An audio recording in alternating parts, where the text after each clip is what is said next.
Chapter 1: Echoes of Gravenholt. The sky over Eldrith was ash-grey, a never-ending smear of soot and sorrow.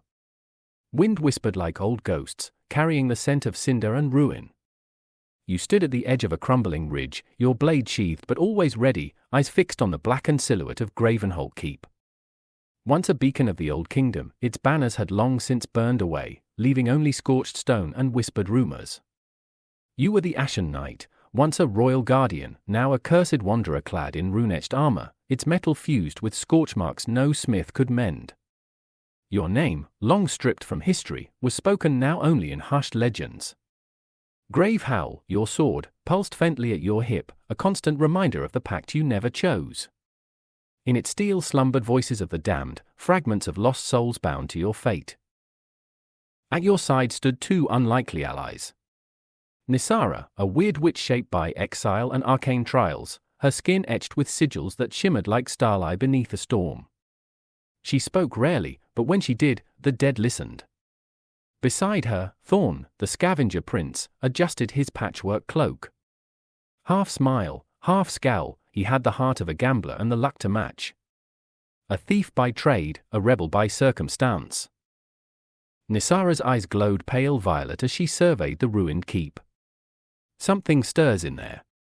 The veil's thin. The dead don't rest easy. Thorn thumbed the hilt of his curved dagger. And where the dead stir, something valuable waits.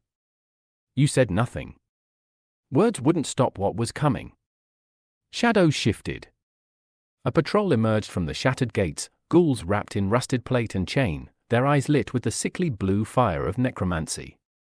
At their center walked a tall figure, cloaked in tattered royal colors, face hidden behind a mask of bone and gold.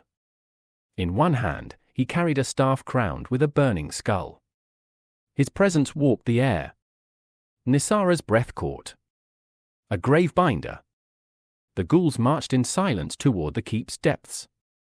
You followed from a distance, descending into catacombs choked with dust and memory. Each footfall echoed with the weight of 1,000 dead. The air thickened, sour, ancient, wrong. They reached a crypt chamber. The gravebinder whispered in a language long forgotten. A vault door creaked open, its stone face alight with sigils from the First Kingdom. You stepped forward, and the bone hounds turned. The first lunged. You met it head-on, Gravenholt a blur of silver and fire. Thorn slipped past you, blades dancing, while Nisara's magic tore through the pack like barbed wind. A final hound leapt, fangs bared, eyes glowing. You didn't flinch. Gravenholt caught it mid-air, cleaving its soul from its body. The vault groaned. The gravebinder was already inside, the door sealing behind him with a final, cruel hiss. No time, Thorn muttered. But maybe another way. He unrolled a fragment of ancient parchment, a scavenged map etched with spidery ink and bloodstains. A hidden path. A drainage tunnel below the keep. The way down was tight, foul-smelling, and slick with centuries of rot. Skeletal sentries loomed at intervals, remnants of forgotten wars. Nisara whispered a hex, each fell silently, crumbling before they could cry alarm. The magic cost her, but she never showed it. At a rusted grate, Thorn used an odd relic, half gear, half bone, to unlock the seal. You passed through the threshold and stepped into the heart of the vault. The chamber was vast, silent. Cold flames danced along the walls. In the center, atop a black pedestal, sat the ember crown. Gold and ember's tone, wreathed in unnatural fire. The gravebinder chanted in a low, guttural rhythm. His ghouls knelt around him, heads bowed. Nisara moved first. Her magic lashed out, severing the gravebinder's control like a knife to a puppet's strings. Gravenholt blazed as you followed, hurling a soul flare that sent the necromancer sprawling into the pedestal. His ritual faltered. His mask cracked.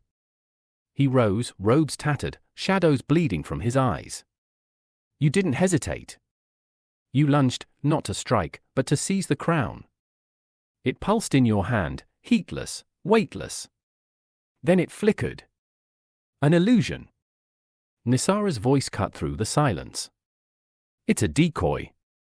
The Gravebinder laughed, a dry, echoing rasp. His body began to crumble, unraveling like smoke.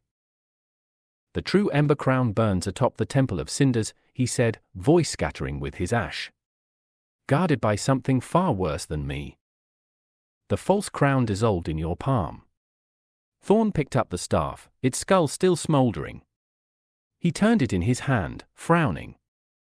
So we've been chasing a ghost. You said nothing. Instead, you crushed the crown's echo under your boot, the shards vanishing into sparks. A symbol. A vow. The easy path had died here, among ruins and ashes. The journey was not over.